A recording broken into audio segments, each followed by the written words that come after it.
بسم الله الرحمن الرحيم. تسجيلات دار الحديث بمسجد السلف الصالح بمدينة دمار تقدم.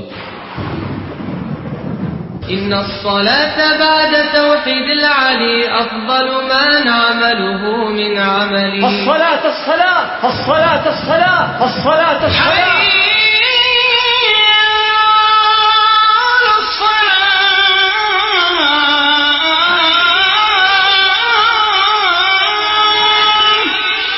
يا من تنوم عن صلاة الفجر إلى شروق الشمس ثم تنطلق إلى عملك،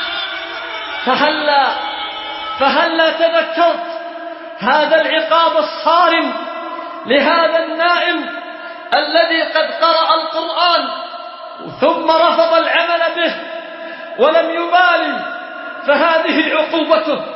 فإن الرأس فيه المخ وفيه العينان وفيه الشم وفيه مصالح كبيرة.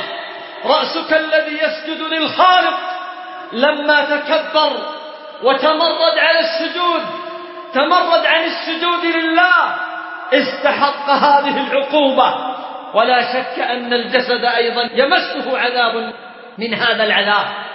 يا من نمت وتركت السجود لله، هل ترضى بمثل هذه العقوبة؟ ويا من ترك أولاده نائمين وقد بلغوا الرشد، ويا من ترك بناته ولم يأمرهن بالصلاة، ويا من ترك زوجته نائمة ولم يوقظها للصلاة. ويا أيتها الأم، أنت تري بناتك نائمات ولم توقظهن، أنت تخافين عليهن من البرد أو تخافين من العتاب، أترضي أن تري بنتك معذبة بهذا العذاب؟ يا من قد آمن بالله، يا من قد رضي بالله ربا، أيرضاك أن يعاقب أولادك أو إخوانك بمثل هذه العقوبة الصارمة؟ والله إن رسول الله لرؤياه حق وصدق، ما يخبرنا إلا بشيء واقع وسيكون كما أخبر النبي صلى الله عليه وسلم. فالصلاة الصلاة أيها المسلمون، فالأمر خطير.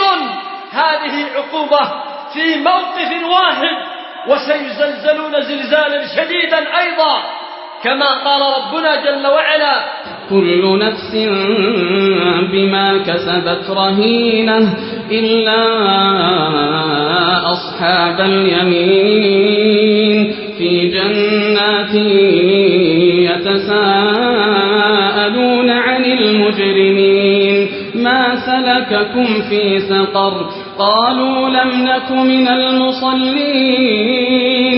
فكثير من الناس يتساهل.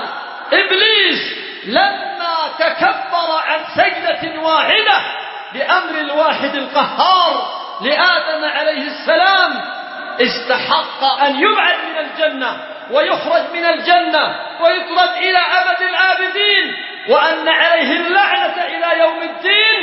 وفي الآخرة إنه من الخالدين في جهنم بسبب أنه تكبر عن سجدة واحدة. أأسجد لمن خلقت طينا؟ الله أكبر الله أكبر. أنت لا تنظر إلى المعصية فقط، بل انظر أيضا إلى من تعصي، على من تتمرد. أنت تتمرد على الخالق الرازق القوي المتين سبحانه وتعالى.